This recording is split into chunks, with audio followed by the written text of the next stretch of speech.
turning the recording on.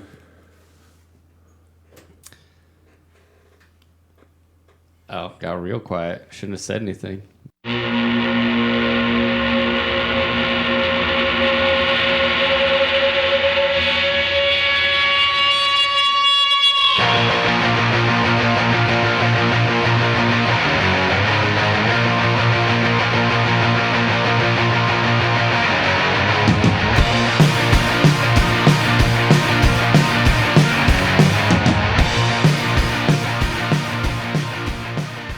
Welcome back to Rough Draft Research. Season 1 is over. We are starting Season 2 today. The Pro Bowl is our Super Bowl? No. Yeah. Rough Draft Researcher. Yeah, exactly. There you go. We don't care about the Super Bowl. As you know, we have a Chiefs, Packers, and a Vikings fan, so... Yeah. And a curling fan. Go I'm Joe. actually pretty excited for this. I'm actually pretty stoked on it. It's going to be a good game. Yeah. But who cares about that right now? Because right now we're going to talk some rookies. We're bringing it to you. ADP's done with. Today we're doing quarterbacks and tight end prospects. I'm just going to do a little Senior Bowl review. So starting with that, on the American team, so these are players voted best by the defensive players. So take that for what you will. Michael P. Ryan was one of those guys at one point, but so was Justin Herbert. So for the American team, Malik Willis out of Liberty, Brian Robinson, Alabama running back, Daniel Bellinger, San Diego State, and then Calvin Austin out of Memphis. They were all voted the best American players at their positions. And then for the Nationals team, we had Kenny Pickett of Pitt for the quarterback, Abraham Smith of Baylor for the running back, Trey McBride, no surprise there, Colorado State, and then Christian Watson from North Dakota State. And if you watched last week's episode, we told you to look out for that guy. Yeah, what did he have, one catch? Hey, man, but practice looked good. So, speaking of Christian Watson, he crushed the one-on-one. A lot of people on Twitter claiming that he won most, if not all, of his one-on-one drills. So, I mean, that's not bad. Damian Pierce from Florida, 5'9", 220 from Florida. I mean, we'll talk about him when we get to running backs, but he had a hot practice, showed out on the one-on-one drills, catching passes, and doing well in pass blocking, which were his question marks going into the Senior Bowl. Jerome Ford of Cincinnati, running back. The Alabama transfer was showcasing his catching, even though he came out with like little tiny baby hands, like 8 inches, 3.5 inches. And also his route running ability, which you love to see in the PPR world. And then, of course, we had Cole Turner and Malik Willis, practice studs according to NFL scouts, but we will get into those guys. So that's kind of a brief review. So let's just go into quarterbacks. So we're going to start with Daniel here with Sam Howell from North Carolina. Okie dokie. So Sam Howell. What a guy, huh? I don't know, man. I got to start out by saying, how exciting is this quarterback class? You know what I mean? Yeah. It's a little different than years past, but I think it's a fun class. Yeah, I don't know. I agree with you. Fun is the right word because I don't know. There's no like superstar like there has been in the last few years, in my opinion. But like, I don't know. Any one of these guys could end up being the best one. And that's pretty interesting to me. Yeah, the thing with this class is like they all have a ton of potential, or like they're all like I don't have this is written down somewhere in my notes, but like they're all slightly above average at a lot of things, but like not great at anything. Yeah. A few of the guys have a few hot traits, but Sam Howell, not really one of those guys.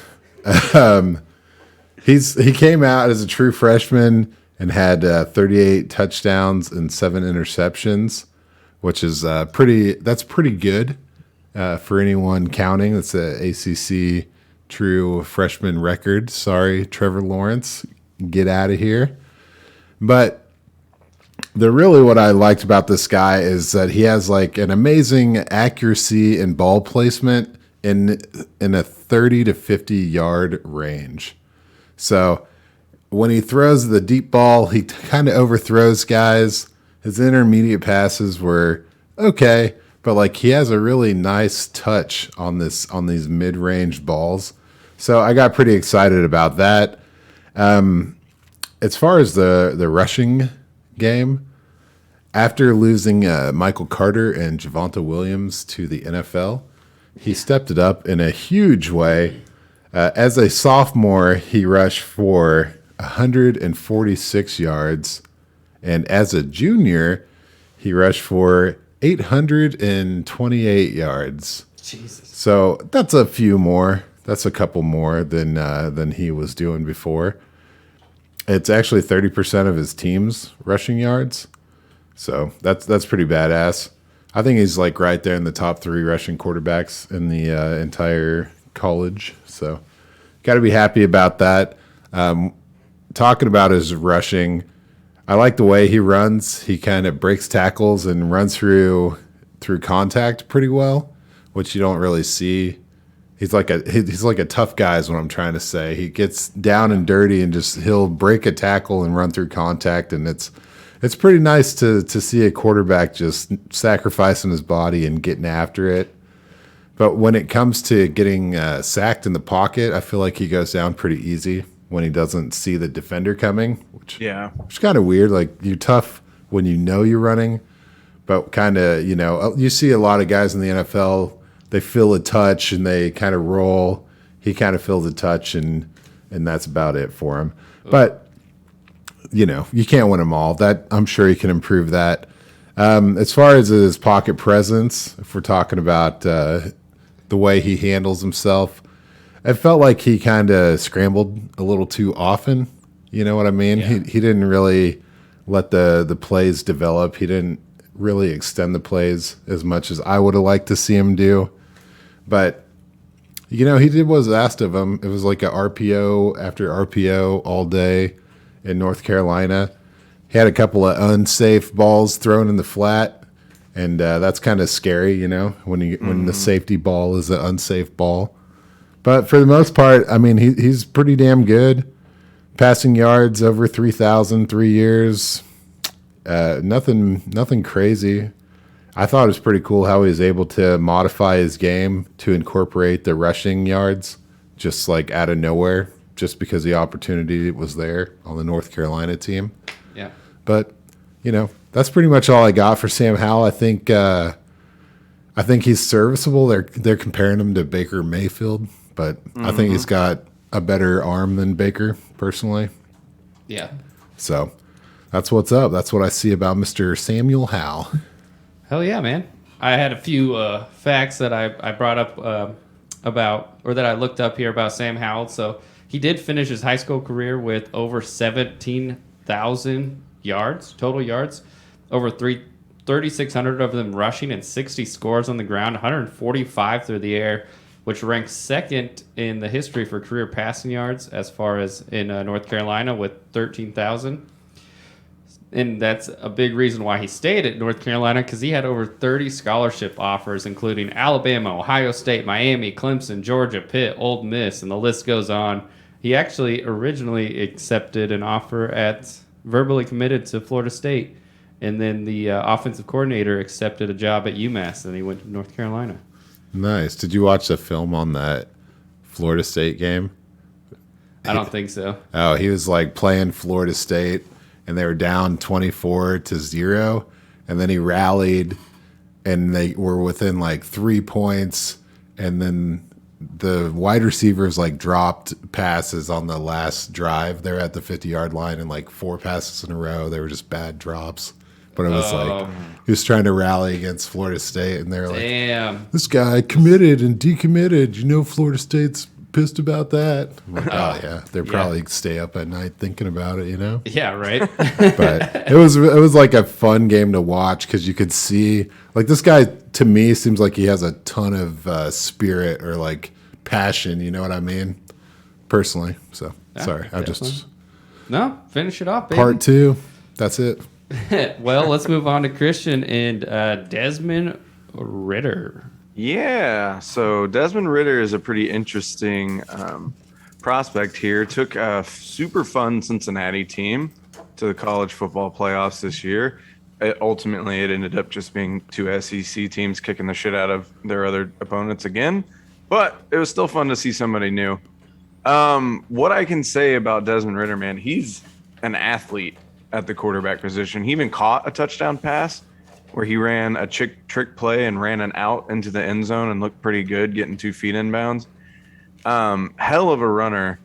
Like, he's just a really athletic guy, not like Lamar Jackson levels, but like for a pass first kind of quarterback, he's probably top tier as far as rushing, in my opinion. He also just plays in a pro-ready style. Like, I don't know, you can just he makes his reads really quickly and kind of knows exactly where he needs to go with the ball a lot of times, it seems like. And so you could just see that transition into the NFL pretty easily. I also thought he handles pressure super well. Like, watching his tape over and over again, you could see like somebody about to hit him right in the face, and he's still throwing the ball, like looking forward. It's almost like he ignores the pressure entirely, looking straight forward to where he's throwing the ball, and then he launches it. The issue is his accuracy isn't there yet. Even his highest graded game with PFF, he missed 2 wide open touchdowns this last season. I watched that tape, and it was an incredible game, but you could still see where he could have put the ball in better spots and kind of move the offense better. Yeah. Sorry. And he also, it's only been 1 year of production. A lot like a guy I'm going to talk about later. He had 2 mediocre seasons, and then this year comes out and throws 30 touchdowns against 8 interceptions, goes to the college football playoffs. So you're looking at really like 1 year of tape that's really, really good, and then the rest, you kind of got to look to see if he's making improvements. On that note, his coaching staff is constantly raving about his leadership and constantly talking about the fact that he's zeroed in on weaknesses and improved them year by year. So if he continues to do that in the NFL, he's got the perfect like prototype. Like, if Mahomes is the goal at quarterback now, the ability to run and throw, he's not that good, but he's like in the same vein of a Mahomes light, kind of, in my I opinion. can see that. Like a Jordan Love type? Yeah, kind of. But I would say maybe a better pass prospect than Jordan Love, because his first 2 seasons like weren't bad. They just weren't great, whereas Jordan Love had like a really bad last season. Mm-hmm. So it kind of throws it off. And then just one last weakness I had to note. He's really good and make quick reads all the time, like I said earlier, but he also seems to make like a few just weird boneheaded calls every time I've watched his tape. It's like there was one where they're running like a run pass option with the running back, and there was nobody out in front of him or the running back, and the running back's right in front of him, and instead of just running behind the running back and using him as a blocker, he like flicked it almost like 2 feet in front of him to the running back, and the running back wasn't ready for it, so he dropped it. And they wasted like a play that like could have gone for like at least 7-8 yards, and now it's an incompletion. And it was just like, what are you doing? And it's not like you can't run. I don't know. It was just weird.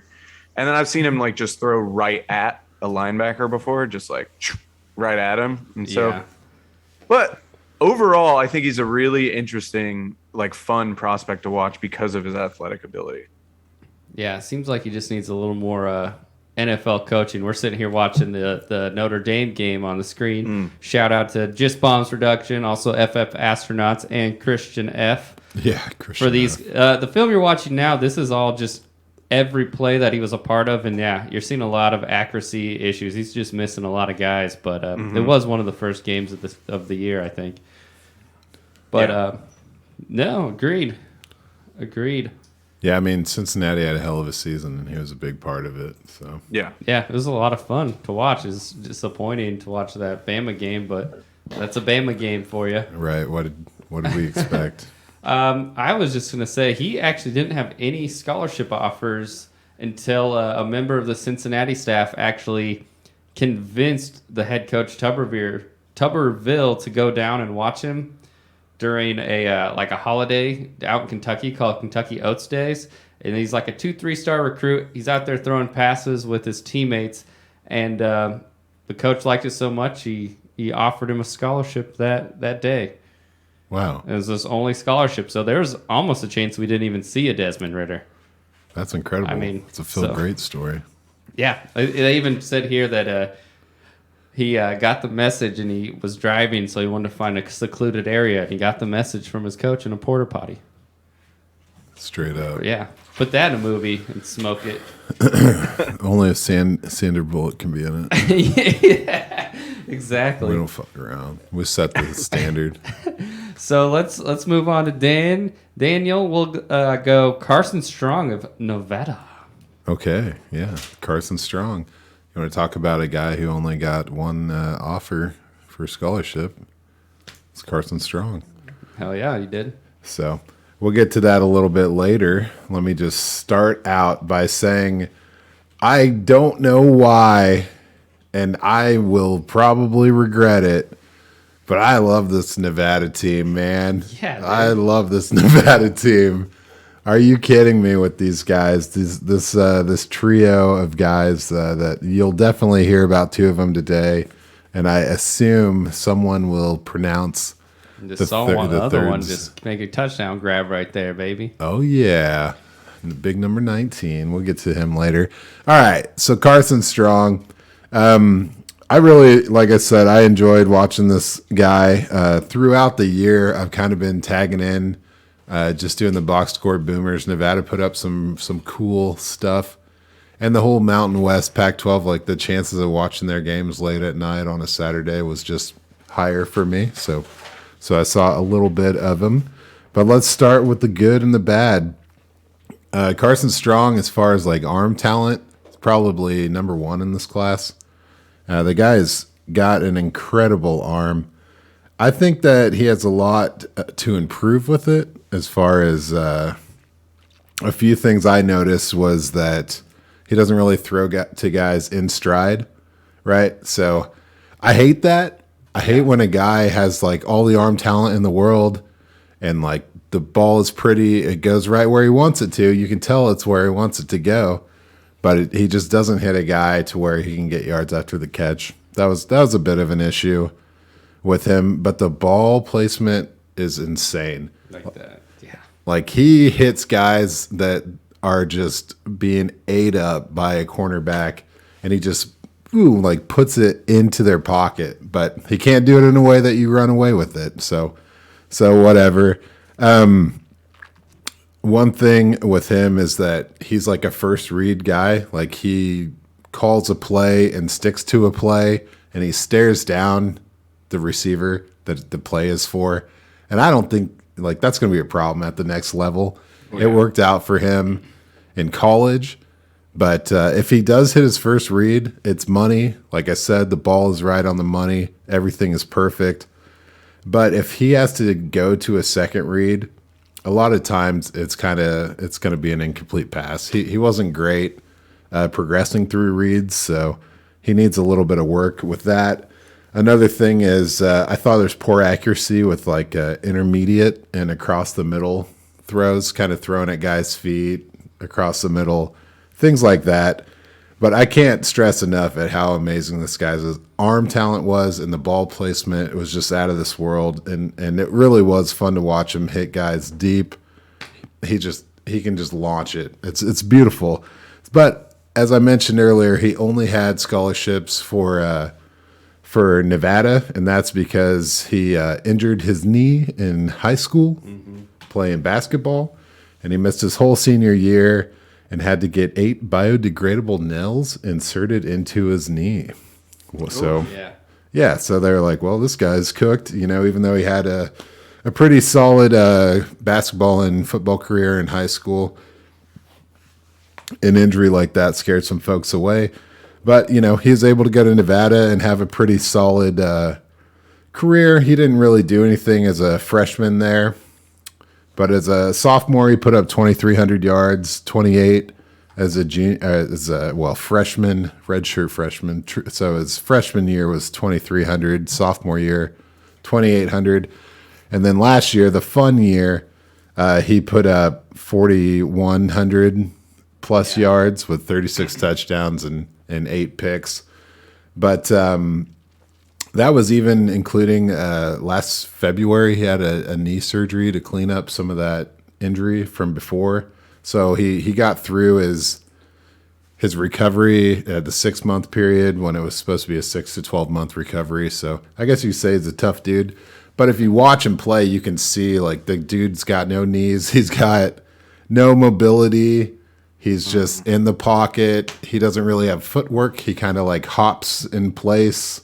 He doesn't really do a great job of extending plays because he's not moving around. He's going to do no rushing whatsoever. Yeah. So it doesn't really fit the modern NFL. But damn, this guy's got a beautiful arm. Maybe there's a chance that right knee can get, fully recovered. Like I said, it was a quick surgery recovery going into the season. Maybe he gets a chance somewhere and he's the next Taylor Heineke or whatever. I don't know.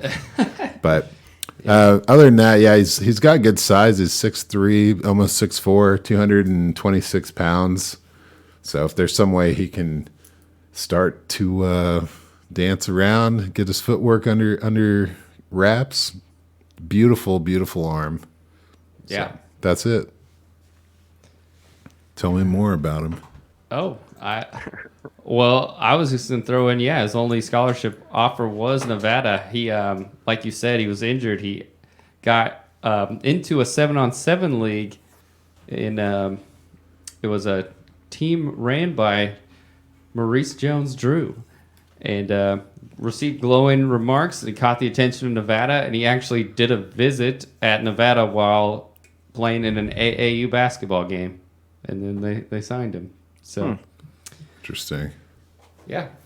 So we got some real cool stories here, baby. But let's keep it all going with this next guy who's been getting rave reviews in practice at the Senior Bowl. So let's go on to Malik Willis from Liberty.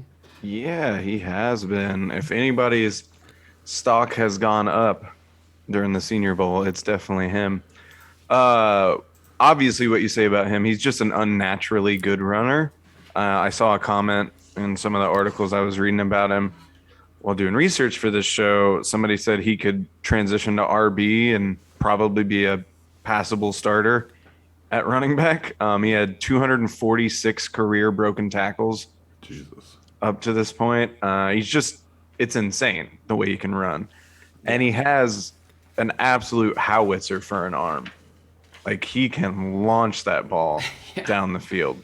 The problem is it doesn't go where he wants it to go more often than not. He's very inaccurate. I would say probably more inaccurate than even, Lamar when he was coming out. And that was the big worry about him. But as we saw with Lamar, that doesn't necessarily put you in a coffin. So you can bring that back. But that's the thing about Malik Willis, man, is he just goes up and down. He has games where he looks incredible and then games where he's awful. I'll put it this way. When I'm doing my research through PFF, they give you the top 3 graded games of their entire college career and the top 3 bottom games of the college career on this little article. And most of the QBs we were looking at today, their best games were in 2021 and their worst games were like 2018, 2019. All 3 of Malik Willis's were all in 2021. And I know he didn't play a lot, but it's just like, I don't know, he's just up and down all year long. And so that worries me a lot. And honestly, the biggest thing for me, and it's a terrifying thing because it seems like quarterbacks that do this in college do not transition. You cut out. You cut out. Will you repeat that? What was that? Where did I cut out at? The thing that scares you. The thing that scares you. Yeah. So the thing that scares me the most about him, and it's the thing that a lot of quarterbacks in college kind of get away with, and then they move to the NFL and it just doesn't work and they just never make it. It's that he's looks to run before he's looking to pass. Like he gets the ball, and if there's any sort of pressure, that even imaginary pressure that he makes up, he takes off. And that's just not going to work unless somebody can coach that out of him, because he's not going to be able to outrun everybody in the NFL. His insane athleticism will translate fairly well, but people are still going to be able to take him down. And, you have to pass in the NFL. So if he can't get these accuracy issues blocked in and remember that he's a quarterback and not a running back, I think he's going to have a hard time in the NFL. But if he can fix that stuff, he's pretty scary. Yeah. Fuck yeah, man. He definitely looked scary in the Senior Bowl. He was scooting. Yeah. He had that one huge play. I'm almost waiting. So, like, when he came out of high school, he went to Virginia Tech. He signed there, and they tried to make him a defensive back. And so that's when he entered the transfer portal, went to Liberty. And because he believed he was a quarterback. Well, he went to Auburn, and then he went to Liberty. But I just thought that was funny. It's like, man, what if that's what an NFL team wants to do with him? Draft him and be like, listen, man, you're our new slot receiver, like, and third string quarterback. Yeah, exactly. Yeah, you go to Denver.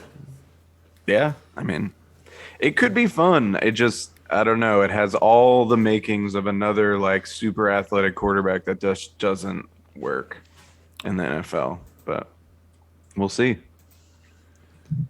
Yeah, it's a bad year for rushing quarterbacks not named Josh Allen anyway. Yeah, that's fair. So maybe the NFL's getting used to it or figuring it out. I don't know. Yeah. Well, speaking of a tough running quarterback, let's kick it over to Daniel and talk about Matt Corral.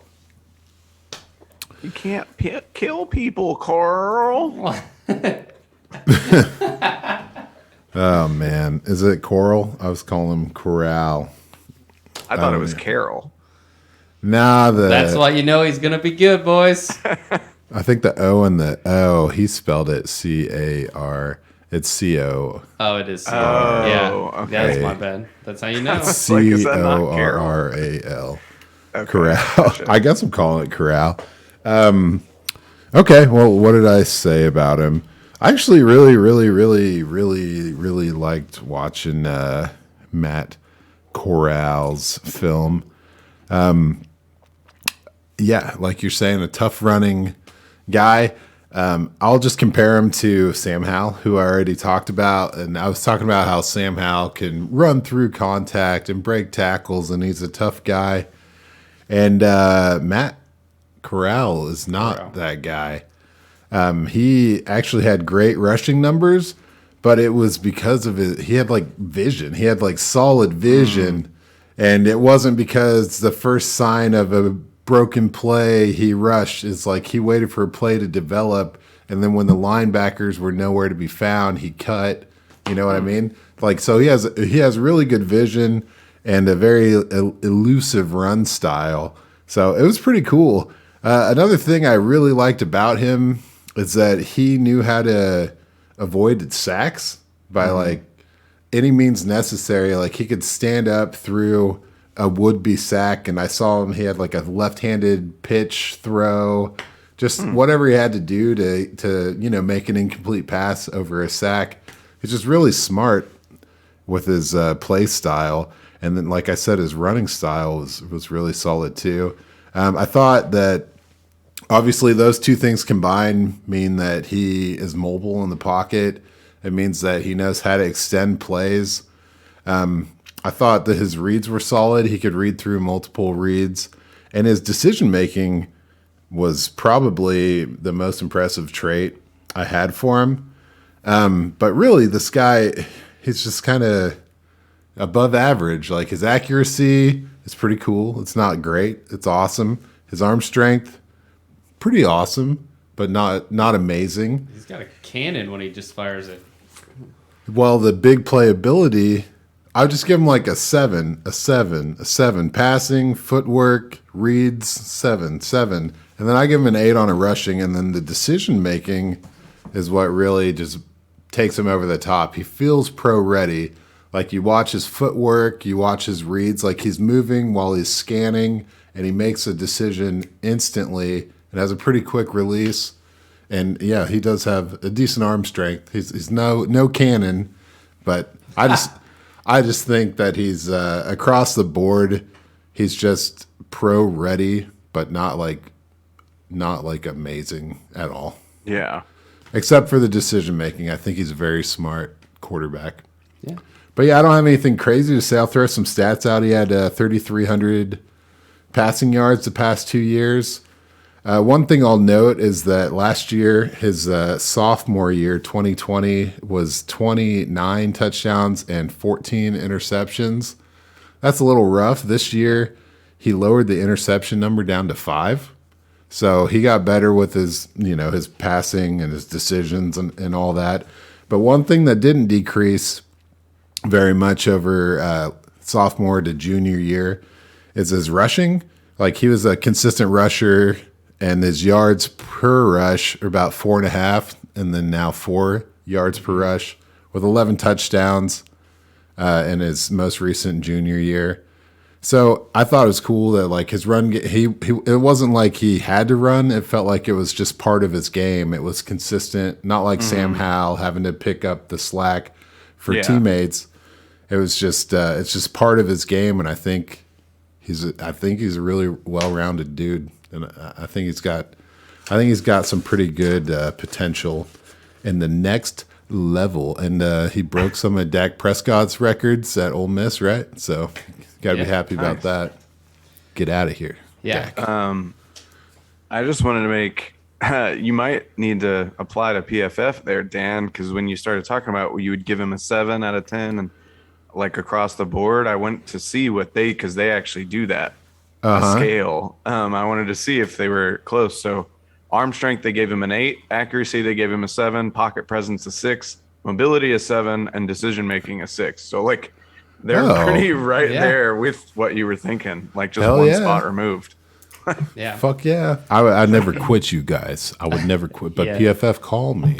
Hey, take it easy. I'm going to cut that out. Now, what I meant was I really enjoyed when I actually watched film on this guy. When he would throw it, when he had to hit like a slant or something, he like maybe not a cannon, but he put it right where it needed to be, and it had a lot of zip on it. Oh yeah. But then he would try to throw like a fade route, and it'd be like, "Why are you throwing this duck, man? You got that arm. Like, what are you doing?" Well, yeah, he had like the touch, right? Yeah. Like he didn't have a one. That's the thing about him. It's like it wasn't a one trick pony. Like he had a skill set to dive into. Yeah, definitely coachable. 6'2", 205, in case, forgot to mention that. So what's funny about him is he originally committed to Florida before visiting Ole Miss, and the reason that he ended up going to Ole Miss is because they tried to recruit Justin Fields and didn't call him back for like 3 weeks, and they were just like, all right, well, I'm going to go where someone appreciates me. Oh, really? Yeah. That's funny. Yeah. Well. So he's got that's what I liked about him. He's got that fire, man. He's a competitor, so I think he can definitely be coached, but that's why I compared him to Baker Mayfield like that. Hopefully that over-competitiveness doesn't poison the mind. Yeah. I mean, I watched film on pretty much all of these guys, and I think he's probably like the most confident. Well, first or second most confident day one starter if he had to play that role. I won't pop the. Don't pop the cherry on the next guy. We'll kick it over to Christian. Yeah, he's got a little bit of a crush. Yeah, I do. I think I would argue that Kenny Corral Pickett, by the way, be 2, and Kenny Pickett would be number 1. Oh, you can just see it sometimes, and I know it hasn't worked out in the later stages of his career, but one of the guys I became infatuated with for the same reason is just I don't know. It's almost indescribable. Just you kind of watch him and you're just like, man, he just has it. And that was Carson Wentz. I loved watching Carson Wentz, and I still do to this day. He just looks like he has it.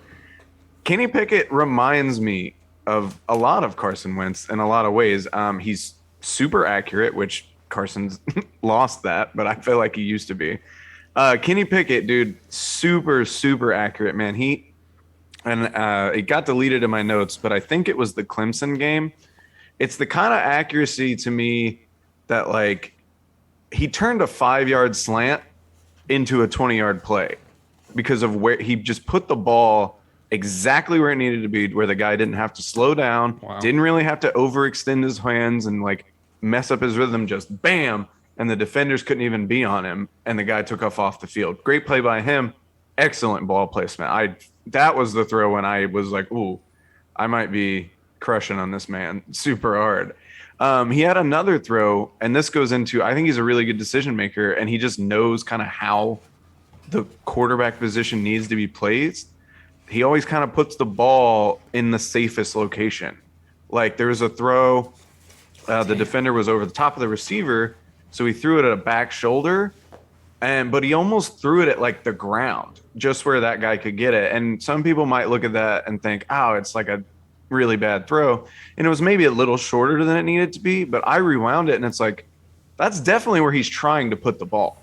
He's making sure that the defender has no chance at this ball. It's either going to be incomplete or his receiver is going to make a hell of a catch, and that's what happened.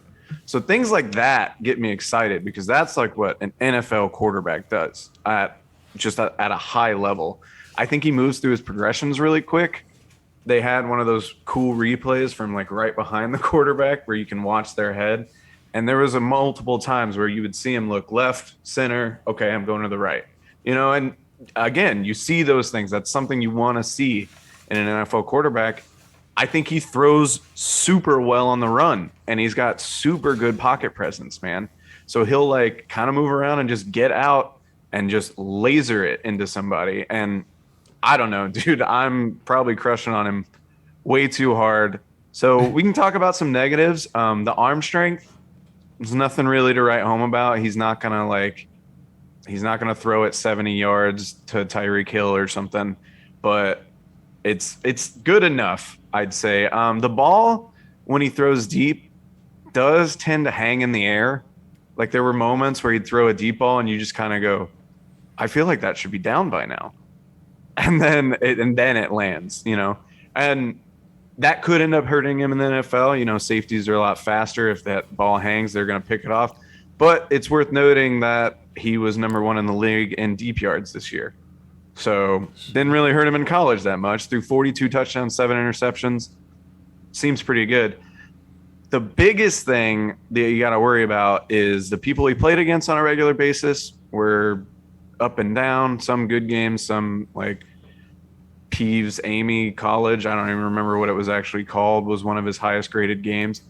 But it's the 1 year of truly elite production that scares me, because his other 2 years he threw 13 touchdowns and 9 interceptions, both in 2 years back to back. And so you have a huge jump like that. That's awesome. But is it just a flash in the pan? But I don't know, man. He has a lot of the makings of that would get me excited. Yeah, I watched a lot of film and was taking notes. Like I was watching through the weekend, not sure who was doing who. Mm-hmm. And I took a couple of notes on this guy. And I'll agree with you. I think he is probably more pro ready than Matt Corral. But you nailed it. I think his pocket presence to me is like out. It's amazing. I think he looks kind of like a pro already when it comes to the pocket presence. And a couple of the things you were mentioning really stuck out from my short notes I took was his timing, like the way he lets a play develop, the way he lets a receiver run his route to completion and finds the moment to hit him. Yeah. And I actually had that in my notes too, but I felt like I was saying too many good things about him. So I went to the negative and forgot. But I'm 100% with you, dude. That timing's incredible. Hell yeah. I like that, like what you were saying. Like he lets the receiver finish his route, but he also, it's like he senses when that edge rusher's about to get him, and then he just like a pro, just extends it out when he needs to. I like how he evades pressure with like one or two moves without disrupting what he's doing. Right. It's Yeah. crazy. Well Just said. shucks him. Did you watch? Oh, sorry. That being said, it is super impressive. It does lead to him throwing at weird angles and off the wrong feet a lot. But, I mean, that worked out for Aaron Rodgers just fine. So hopefully it's another in that vein. But that is a concern because he does throw off that back foot a lot. Did you watch the Wake Forest game? Yeah. Yeah, I thought it was pretty good. Yeah, The stats weren't out of this world, but I thought it was a good game. So Yeah. you mentioned 42 touchdowns. That does beat a few elite players that we've heard. You know, it set a Pittsburgh touchdown record, formerly held by a fella named Dan Marino. Never heard of him. And then he also, those 42 set the ACC record, formerly held by Deshaun Watson. Wow. So, Not nothing. and he did have offers from Alabama, Georgia, Michigan, USC, Arizona State, A&M. So, a highly touted high school. Was he a quarterback. 5-star? Do we know? I don't think he was. I'm more of a star counter than you, so I should have counted Yeah. up some stars. Yeah. Slipping. You should have. I'm gonna cover one quarterback right here. Bailey Zappe, man. This guy. Talk about exciting, dude. That Texas San Antonio game, bowl game, man. I would have killed to be at that one. So he is a resident Rough Draft Research box score boomer. So I'm gonna bring him up. 6 foot, 213 pounds. He put up 78 touchdown passes in 36 games at Houston Baptist, and then followed his offensive coordinator to Western Kentucky, where then he threw 62 touchdowns and for 5,967 yards. But the thing about this guy is he's got kind of all the makings of an NFL offensive coordinator. Because this guy, it's like you can tell that he puts the ball where he wants it, or you can tell he knows where he wants to put it. He's got a super great touch. He'll throw the fade, and it's always on the back shoulder almost every time. But then he'll throw over the middle, and I think he's maybe a little short, so he throws it at the high into the hands, and it gets tipped around a lot. I just think that if these receivers were better, he would have thrown for 8,000 yards because his receivers dropped almost everything. Dude, they were doing him no favors. And he Favors. Still crushed it. Honestly, it's just a shame because I think if he had just I don't know, just a bit more talent, he could be that guy. And that's why I think he's going to be an offensive coordinator because he's known to call all the plays on the field. He calls them all. And that's probably why he passes every down. That's why he's got 62 touchdowns. But he's fun to watch. I don't really see him making much of an impact in the NFL, but maybe a great offensive mind, or a great quarterback coach nonetheless. You're telling me his mind is writing checks his body can't cash? Yeah, exactly.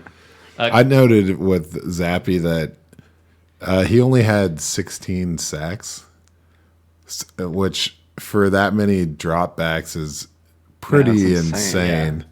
So I guess it's easy to have an awesome offensive line in that conference. Yeah, I was gonna say I'm sure. I mean, obviously he was a badass, but I think he was matched up well with some linemen that were taking care of him for sure. Yeah, 100%.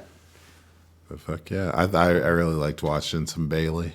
Yeah, dude. If you get a chance, anyone out there, go to FF Astronauts, type in your email, and go watch the Texas San Antonio versus Western Kentucky game because they're down by 28 points, and he just fucking rallies back and throws for 500 yards and 5 touchdowns. It's awesome. And then you can get a look at Sincere McCormick. Teaser. Spoiler. But anyway, that was my 2 cents. on Bailey Zappe. So let's get into some tight ends. Ooh. And honestly, like we're gonna start with Daniel here with Cole Turner. Should I just rewind that Carson Strong film because it was just like a highlight reel for this guy? It's actually not that easy to find film on Cole Turner, but I did. I found it. It does exist. So as I mentioned earlier, I'm pretty crazy. I was pretty crazy about this Nevada team. I thought it was a lot of fun to watch. And the tight end, Cole Turner, was a huge part of that. He's small, big, small. He's 6'6", 246 pounds, and he did a lot of his work in 4 wide sets as a slot guy, and he even played outside a lot in 3 wide receiver, 3 receiver sets. So he wasn't really a traditional inline tight end that often for Nevada, but he was serviceable as a blocker. There's plays where, like, if the quarterback scrambles, you can see him, like, run back to the line of scrimmage to try to block someone. So, he's got his head in the game. I think he's capable as a blocker, but he was just used as what he was, which was a fucking amazing route runner. Like, I think he has a really, really polished route tree for a tight end. And he wasn't the fastest or most athletic guy, so he wasn't getting a ton of separation, but he used his 6'6" size to just reach over guys and get contested catches. His claim to fame, his signature move, was just like perimeter catches over his head, inbounds in the end zone or for a short, first down gains. It was just pretty impressive. He caught everything that went his way, and he used his full length to do it. I don't know if that translates to the NFL.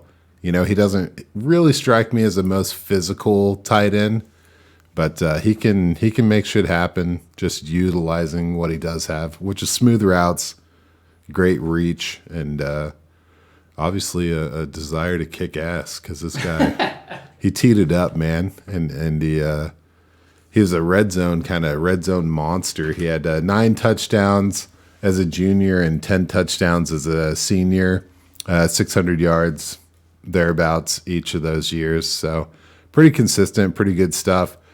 The first 2 years he's credited as a wide receiver, and then he becomes a tight end. He was getting no run as a wide receiver, but then as a tight end, just turned it up, man.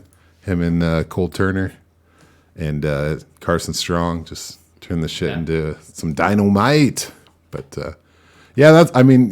tight ends, what are you going to say? He was pretty awesome. Yeah, man. That's what I was going to say. He was a wide receiver turned tight end, and he's got incredible body control and high point. The high point is stupid for a tight end, and that was kind of the thing when he transitioned to tight end. He did put on his 35 pounds or something like that, and still managed to control his body like that and catch the ball like that. Definitely seems like a basketball player out there. Yeah. So that's cool. I didn't know he put on that weight and when he made the transition. Yeah, he was quoted as saying, "And I wanted it to be zero body fat."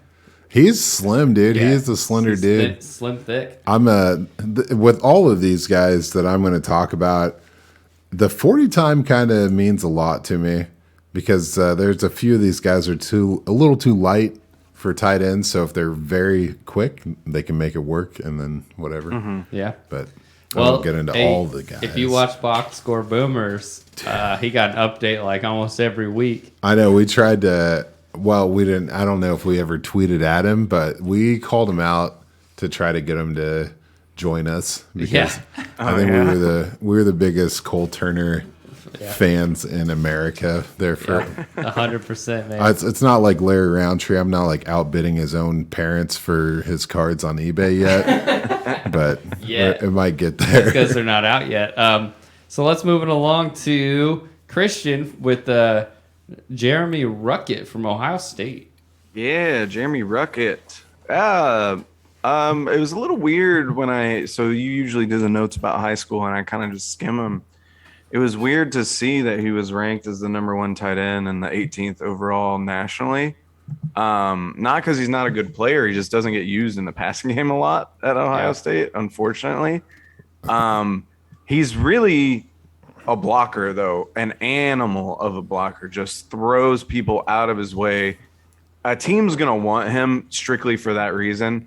He's going to be like the Blake Bell to Travis Kelce, it seems like just that other guy that is serviceable in the pass game, but like will just annihilate people in blocking. And every team needs that. He could be a second tight end, and then who knows, maybe the first tight end leaves and then he's the starter. I never would say to expect crazy fantasy numbers out of this guy. I mean, he had 3 touchdowns on 30 targets, 26 catches, 39 targets, 26 catches, 350-ish yards. I somehow deleted my notes, but it was somewhere in there, and 3 touchdowns. So, you know, not crazy production, but a hell of a football player. And then when you do look in the receiving game a little bit, he's not the flashiest receiver. He's not running these incredible routes. But if you need a guy to find a hole in the zone and just sit there, be big, and catch the ball and run people over after, he can do that for you. Oh, yeah. Fuck yeah. Well, that was the thing is Buckeye, baby.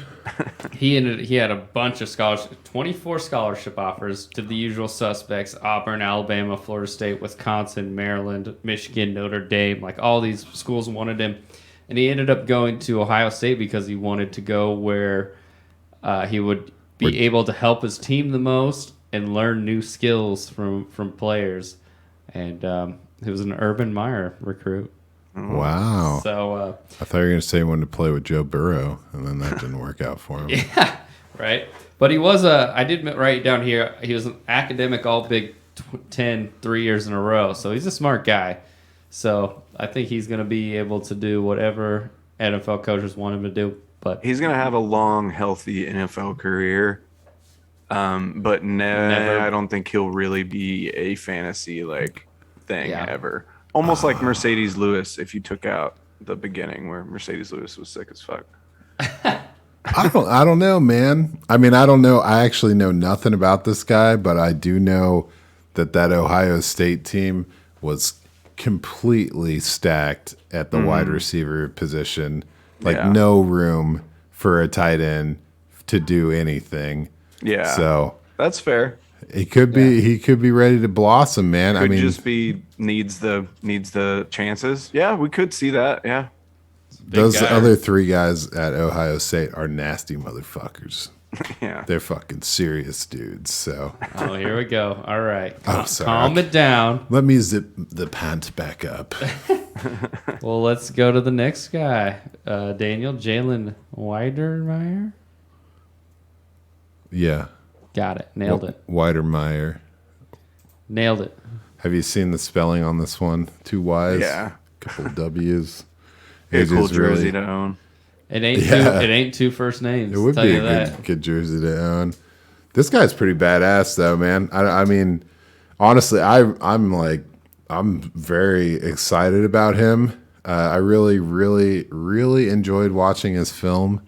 There's a ton of it out there, actually. So my favorite thing was I watched some 2019 film and 2020 and 2021 and kind of watched the progression because you really had to watch the film on him to see what he was all about, because Texas A&M was not throwing the ball the past 3 years pretty much at all.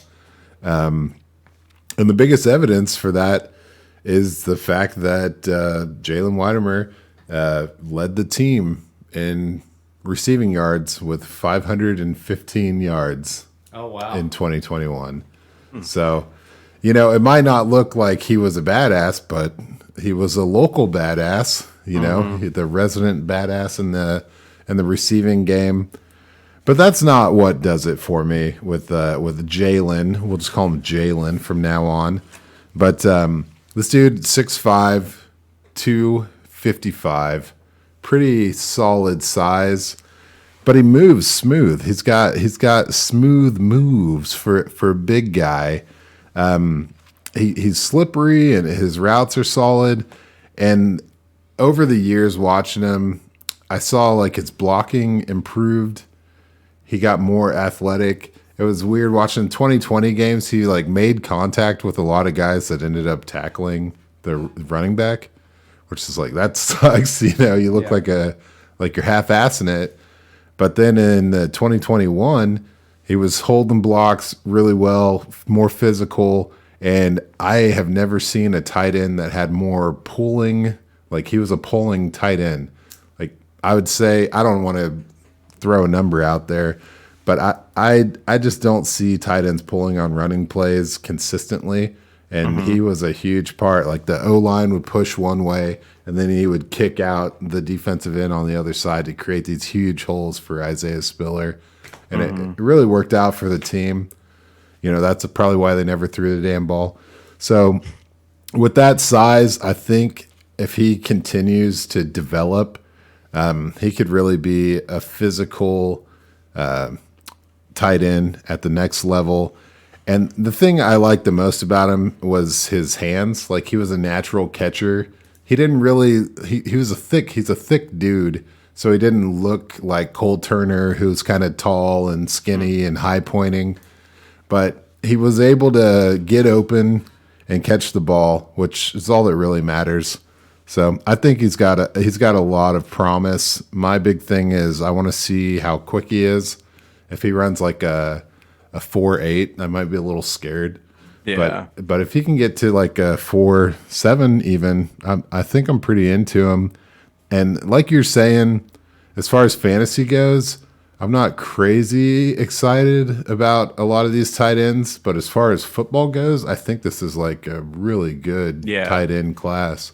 Yeah. As far as like contributing to the team, it might not. Yeah, there's no TJ Hawkinsons in this lineup, but there are definitely some guys that can fill some holes and meet some needs in the NFL. Yeah. So, what up? No, this guy's fun, man. Like you were saying, I was watching that Alabama game, and he was on the right side of the line, and they went back into pass protection. He literally went from the tight end position into like a running back blocking position. Oh, yeah? Yeah, it was crazy. Like the whole offensive line spanned out, and then he came back into pass protection over the middle. Huh. Yeah, it was That's a lot crazy. of fun. But yeah, highly touted tight end. You heard it. He's got the pedigree, offers from everywhere, all over the country: Alabama, Baylor, Florida, Georgia, LSU, Mizzou, Nebraska. So, yeah, he was the man. Alabama, Alaska. Yeah, yeah, right. I'll nail that one of these days. We'll go to the next guy, Jake Ferguson from Wisconsin. Talk about a guy whose stock has gone up since the Senior Bowl. Old Jake Ferguson. A lot of articles coming out about how great of a Senior Bowl week he had. You want to talk about players that will do what the coach asks of him? Man, Jake Ferguson just looks like one of those unselfish players. He just is always, like you were talking about earlier, he's just always looking to block somebody, even coming back to block somebody if the quarterback's scrambling. He's a great blocker, in fact, pass blocker and run blocker. It's hard to see a time where he's like not almost neutralizing his guy. He's not as strong of a blocker as, like, say, Ruckert. I never see him like throwing people or just kind of moving them out of the way, but they never get past him either, which is equally as important. So I love that about him. He's got good hands. He's super strong. He fights for the extra yards all the time. He was fighting so hard in one of the games I was watching. He was like head down. Two defenders were trying to stop him, and he's pushing and pushing and pushing. He pushed so hard that like his cleat got undone, and he flicked it back like 10 yards. And everyone thought he fumbled the ball because it looked like the ball squirted out really quick. And then even like a player went to grab it and was like, "Oh, that's a cleat." Like, it was one of the funnier things I've seen, but also you could just tell that cleat went so 10 yards back because of how hard he was trying to push those legs. And he never ended up getting tackled on that play. They just stopped forward progress, you know. So he's just a tough guy. He's not overly fast, though, which is pretty worrying, especially given the fact that he's on the smaller side. We have him listed at 244 here. You'd like to see that number a little bit higher, especially when one of his biggest assets is being able to block. You got to hope that translate when the competition gets bigger. But I think he could have a solid NFL career, man. I mean, like you said, echoing you off the last guy, I don't know fantasy-wise if he's going to be that incredible, but, like, I could see him being, like, a team favorite player, you know, like one of those cult hero type players that everyone knows his name, but he never, like, is this incredible talent at any point. But I'm excited, man, and to see him do so well in the Pro Bowl and kind of show, I think, how good of a blocker he really is for being undersized was pretty impressive.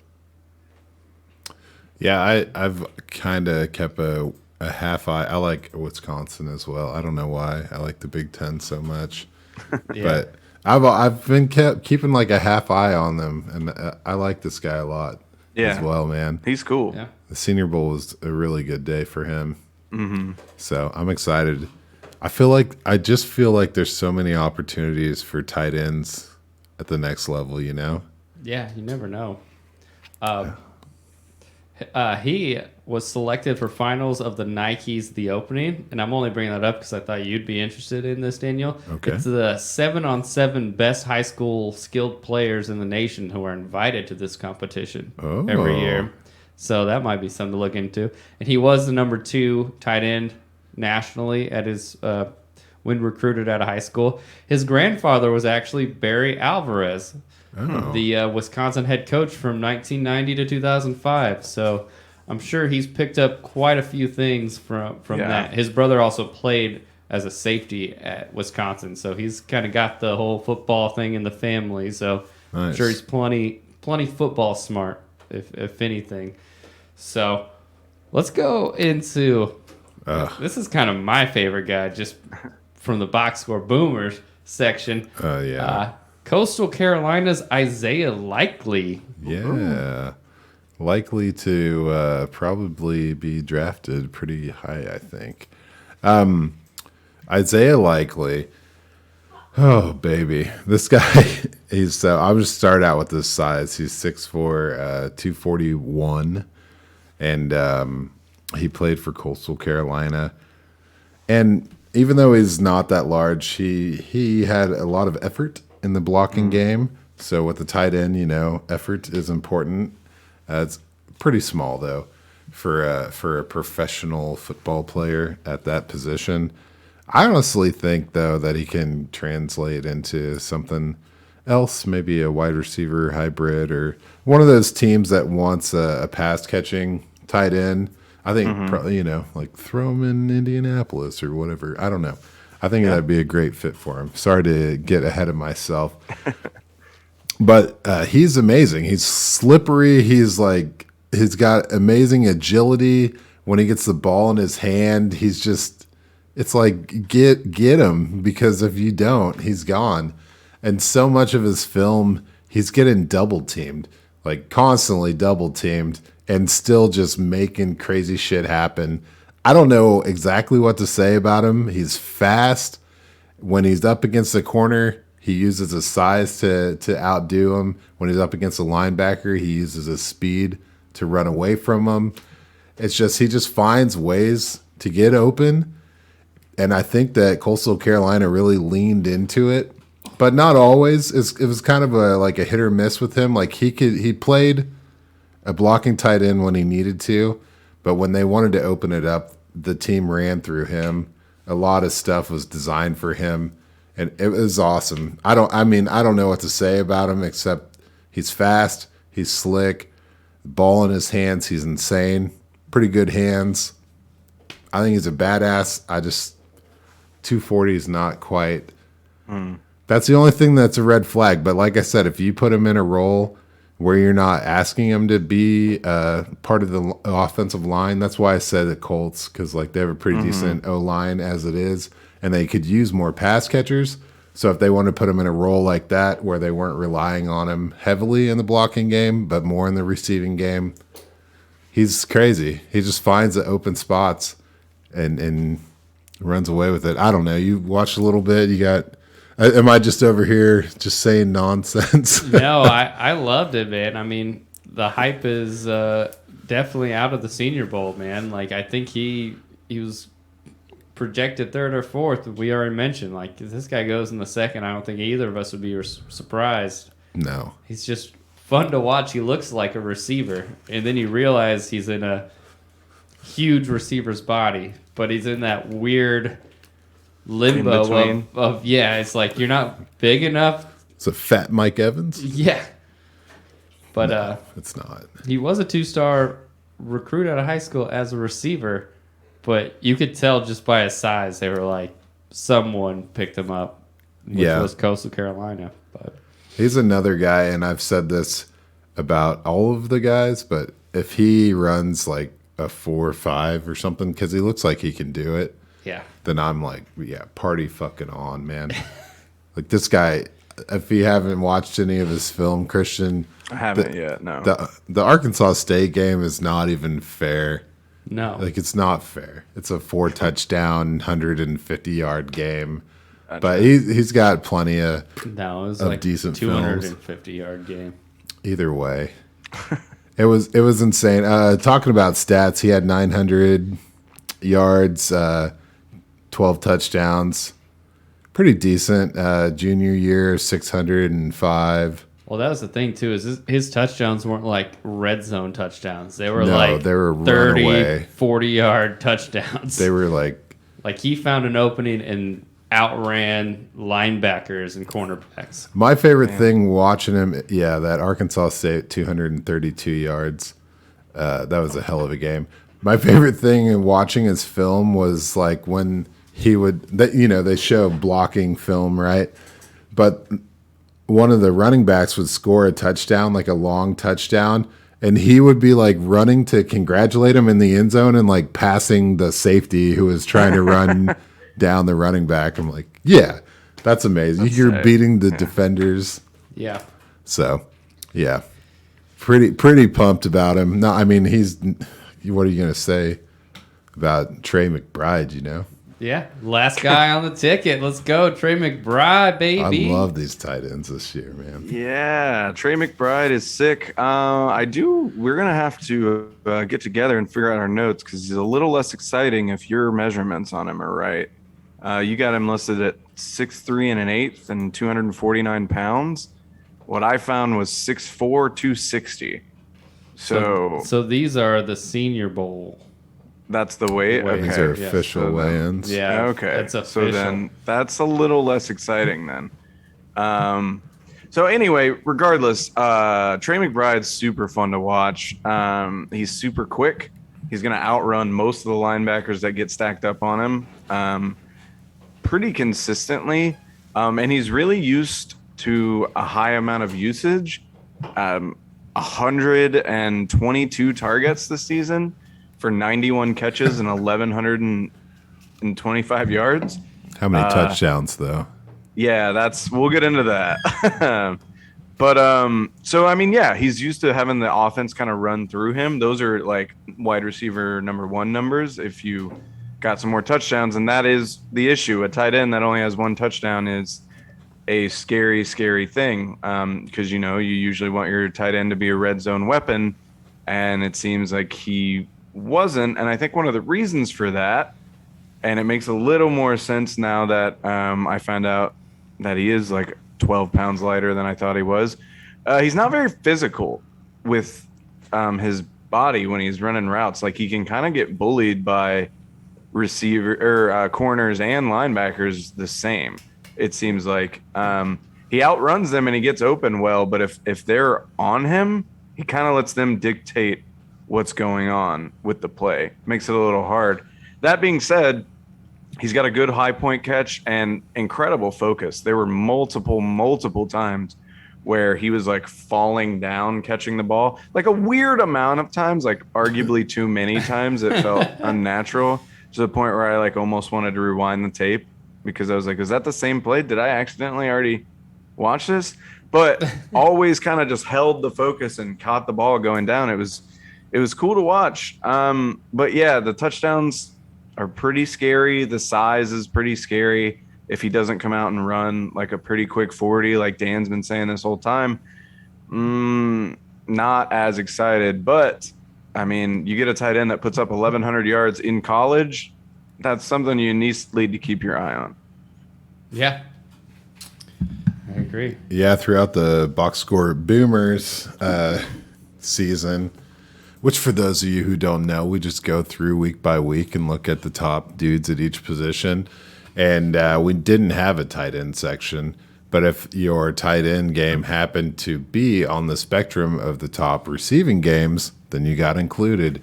And Trey McBride was a semi-regular. I think he finished of all players in college. He was in like the top 50 for receiving yards, which for a tight end with that many insane. Players, it's crazy. It's awesome. Yeah. Well, this guy was an athlete, dude. I'm going to read these stats off to you. I know it's high school, but this is insane. So in high school, he had 89 catches for 1,700 yards and 23 touchdowns, whatever. He also had 361 rushing yards with 3 touchdowns. Okay, whatever. 310 tackles, 60 of them for a loss with 14 sacks, 7 interception, and 6 blocked punts. And 6 blocked punts. Owns his high school record for most career points in basketball, most home runs, and RBIs in baseball. Yeah. So this guy's got hand-eye coordination out the wazoo, so that would explain why the focus catches, so maybe not as physical, maybe the basketball background has them all contorting and avoiding, so yeah. I mean... Just waiting for that second NFL contract. Yeah, exactly. Mike Williams style. Hey, there you go. But I think that wraps up all the players, man. Like, yeah, that's what sucks. It's a really exciting tight end class, but it's like, who's going to care about it in fantasy? But as football fans, we really appreciate it. As a tight end lover, I've been loving it. I watch film on all these guys. I haven't seen any Ruckert action yet, but I'm just stoked, man. You know how I get. I fall hard. Yeah. I'm going to buy cards for guys who don't even get drafted. Yeah. Standard. Looking at you, Leaf. For the record, before we look really stupid, and I was saying it too, I sent Ruckert. That's not his name. It auto-corrected that. It's actually Ruckert. I thought it was Ruckert, too. Yeah. Oh. Oops. So I didn't realize that until you just said Ruckert just now, and then it clicked for some reason, not the first time we talked about it. Yeah, I had it written down as Ruckert, but I remember Ruckert, but I read off the page like, Ruckert? Okay. I get names wrong all the time. Whatever. It doesn't matter. It's fine. But Ruckert is his name. Yeah, we corrected ourselves. So if you made it to the end, that was a little Easter egg. All the people that turned it off wanting to listen to Jeremy Ruckert highlights and like analysis, and they just got pissed because we got his name wrong. We just fucked ourselves out of his parents, mostly.